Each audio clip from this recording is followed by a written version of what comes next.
Hey, everybody. Welcome back to the Bible Difficulties and Answers podcast. I'm your host, Lance Smith, and this is episode 128, diving into a question that's been puzzling Bible readers for ages. We're tackling Exodus 9:19 to 21. If all the cattle died in the fifth plague, how are some still standing by the seventh plague? It's a mystery that feels like a plot twist in an ancient epic, demanding a closer look. So grab your Bible, maybe a pen for notes, and let's dig into this with a clear head and open heart. We're deep in the 10 plagues of Egypt, where God is showcasing his unmatched authority over Pharaoh's empire. By Exodus 9, we've seen rivers turn to blood, frogs invade every corner, and gnats turn Egypt into a buzzing nightmare. Then comes the fifth plague, a catastrophic livestock disease. Exodus 9:6 in the New Living Translation lays it out. And the Lord did just as he said. The next morning, all the livestock of the Egyptians died. All of them.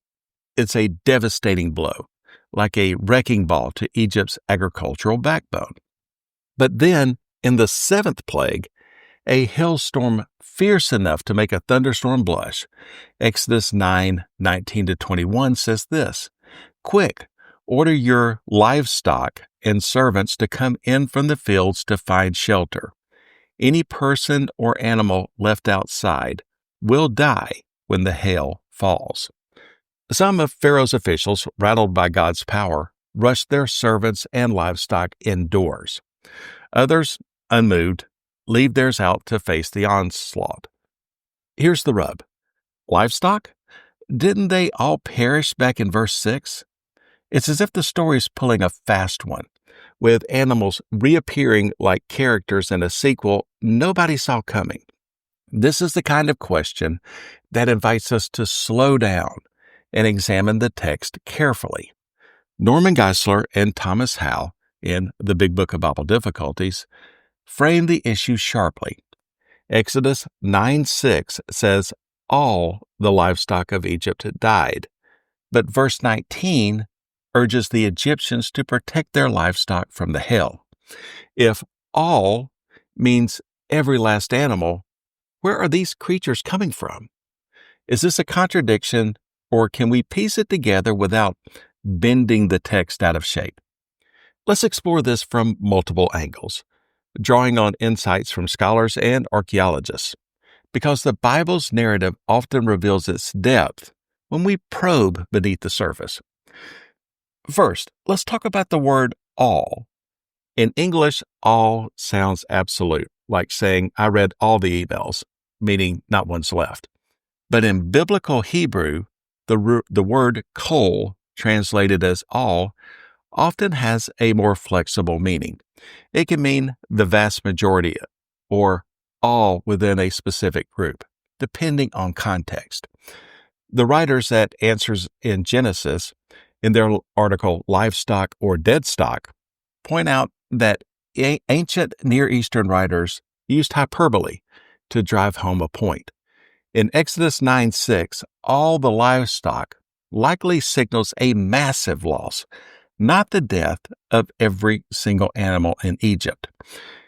It's like a headline declaring, "The wildfire destroyed the forest." It conveys total devastation, but a few trees might still stand.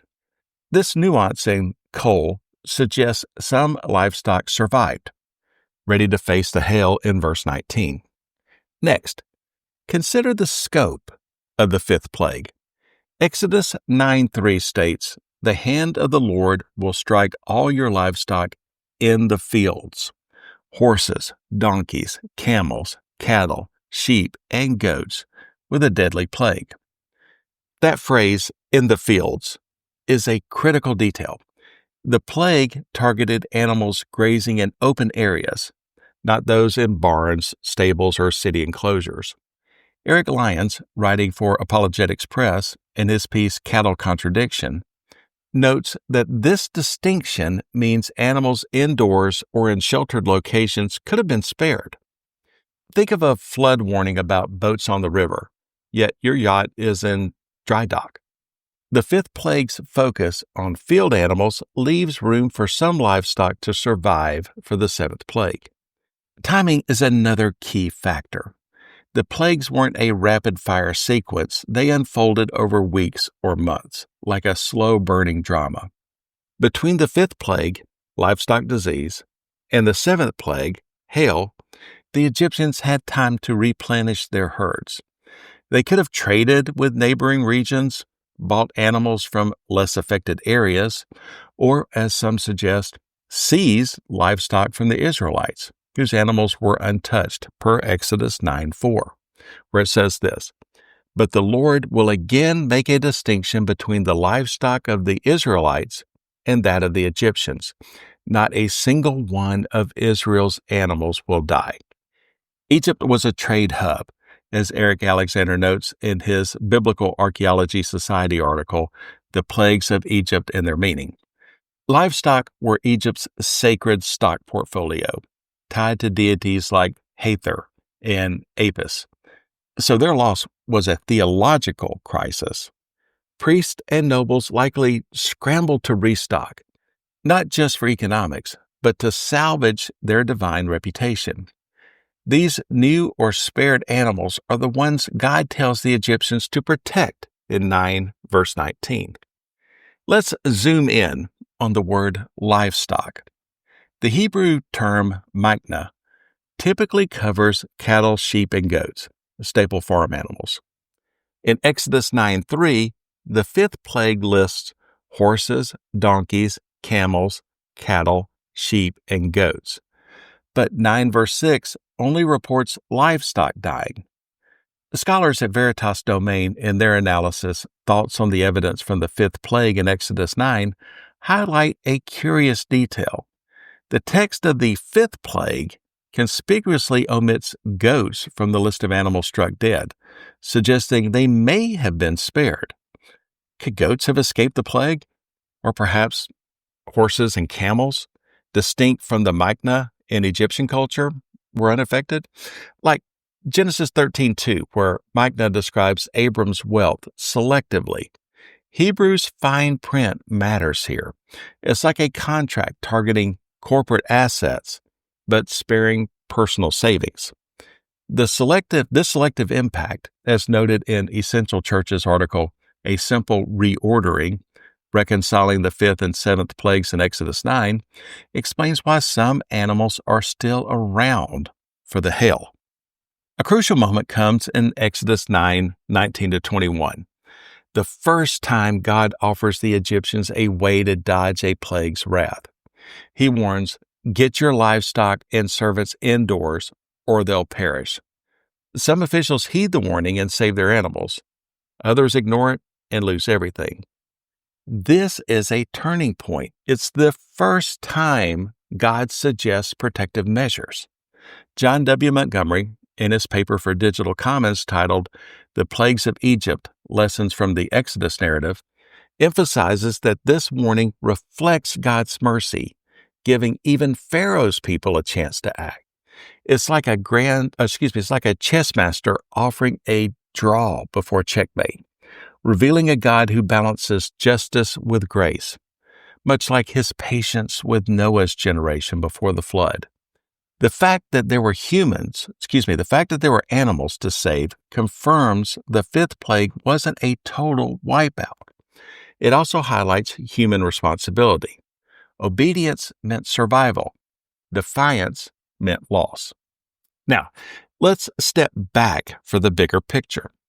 The plagues were a theological clash, with God dismantling Egypt's deities. David Gusick, in his Enduring Word commentary, explains that the fifth plague targeted Hathor, the cow goddess, and sacred cattle, symbols of fertility and power. When all the livestock died, it was a divine rebuke of Egypt's idols. The survival of some animals later doesn't undermine this. It intensifies God's campaign against Pharaoh's stubbornness.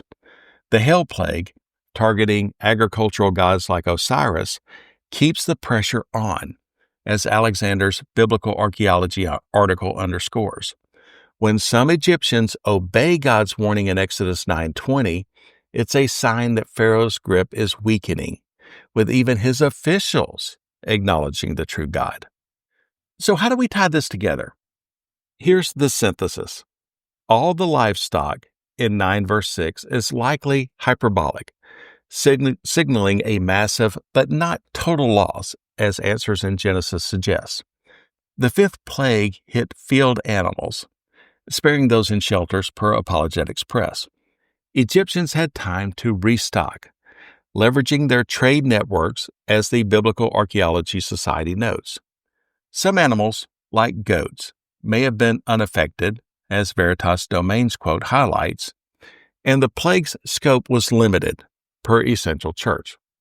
Finally, God's warning in 9:19-21, as Montgomery emphasizes, shows mercy and confirms surviving livestock. There's no contradiction, just a layered narrative that rewards scrutiny. The Big Book of Bible Difficulties nails it. The plague targeted field animals, and all isn't literal. Add the theological weight of God toppling Egypt's gods, and the story is about divine sovereignty, not just animal arithmetic. Why does this matter? The Bible isn't a sterile chronicle. It's a vibrant narrative that invites us to wrestle with its depth. The plagues reveal God's power, His mercy, and His mission to free His people, even when Pharaoh's heart is as rigid as stone. When we encounter a difficulty like this, it's not a barrier. It's a doorway to deeper understanding. These details point to a God who's sovereign, compassionate, and always in control, even when the story seems to shift unexpectedly. Take a moment to reflect. When have you ignored wise counsel, like some Egyptians in 9 verse 21, only to regret it? Jot it down and share it with a friend. How can this story shape your response to God's guidance today? Thanks for joining me on this journey through Exodus 9. If this stirred your curiosity, send your questions to BibleDifficultiesAndAnswers@gmail.com or comment on our Facebook page. I read everyone. If you're finding value in this show, please leave a review on Apple Podcasts, Spotify, Podbean, or YouTube. It helps others discover us. All episodes are at BibleDifficultiesAndAnswers.podbean.com. Next Friday, we're tackling a weighty one, and one that skeptics love to point out. Exodus 12:29. How could an all-loving God slay the firstborn of all the Egyptians? It's a profound question, and we'll approach it with clarity and respect. Until then, I'm Lance Smith, wishing you good luck, good health, and God bless. So long, everybody.